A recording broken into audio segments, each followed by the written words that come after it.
Anda pasti semua sudah terinform bahwa efek tekanan yang dipakai pemerintah komunis Tiongkok yang bernama Common Prosperity kepada pengusaha Tiongkok aliran kapitalis yang dimiskinkan atau diambil alih sebagian besar saham mereka dan kepemilikan mereka untuk didistribusikan ke rakyat yang kesenjangan kemiskinannya semakin tajam, membuat banyak pengusaha Tiongkok dan Hong Kong hijrah keluar Tiongkok. Kemudian akan menyerangnya Tiongkok ke Taiwan, membuat data center dunia seperti Facebook, Amazon, Netflix, dan lain sebagainya yang berada di Taiwan akan ditarik semua keluar Taiwan. Di sisi lain, di dunia semakin banjir uang karena banyak negara cetak duit seperti Tiongkok, Jerman, Inggris, Jepang, dan tak ketinggalan terbesar dan terbanyak dalam 20 bulan terakhir adalah Amerika. Yang kasihan Indonesia, di mana pemahaman kuantitatif easingnya itu bukan printing money, tetapi dilonggarkan kredit banknya. Kasihan deh mikirnya kayak gitu. Jadi kurang deh uangnya, jadi ngutang aja. Dan efek banjirnya tadi, uang dari banyak negara gak seujung kuku datang ke Indonesia dengan murah, karena semuanya yang mencetak duit aliansi politik luar negerinya adalah ke barat,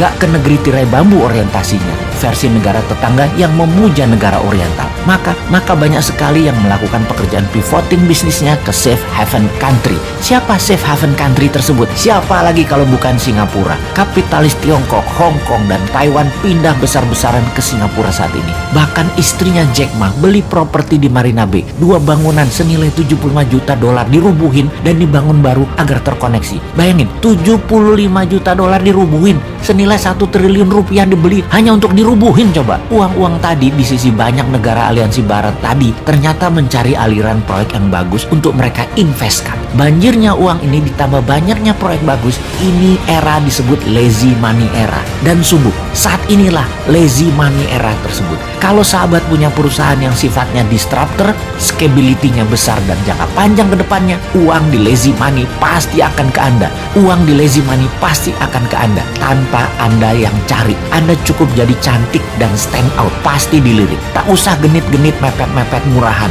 cari-cari pengusaha di bar. Cukup datang ke acara resmi, formal, dan terlihat stand out. Pasti Anda yang dipepet. Oke, kita bukan hanya mau bicara tentang bisnis, namun strategi bernegara dalam 3 tahun ke depan. Tahun 2024 itu Amerika Pilpres. Kalau di sini walau-walau, kalau masih mau menjabat, bisa di amandemen itu undang-undang, ya bisa ditambah 3 tahun. Ya bisa juga, atau 3 kali masa jabatan Pilpres dengan calon tunggal yang incumbent saat ini. Ya bisa juga, atur Jongana punya proyek itu. Amerika tetap Pilpres. Trump dan Partai Republik tetap ngotot, dan Demokrat semuanya lucunya kemungkinan besar adalah calonnya wanita semua. Dari Demokrat, Nancy Pelosi, Hillary Clinton, Kamala Harris, Nikki Haley. Dan agar selalu sontoloyo seperti analisa ngawur beberapa tahun yang lalu, Trump mau menjadikan Ivanka. Maka jangan-jangan dari sisi Republik yang dicalonkan adalah Ivanka Trump, jadi cewek ketemu cewek. Dan cewek-cewek inilah akan rebutan jabatan presiden tahun 2024 di Amerika. Pasti seru. Di Tiongkok, ketika bulan lalu Xi Jinping banyak ganti petinggi angkatan darat, jangan-jangan ada gerakan anti Xi Jinping. Ditambah para kapitalis Tiongkok yang gerah dengan Common Prosperity-nya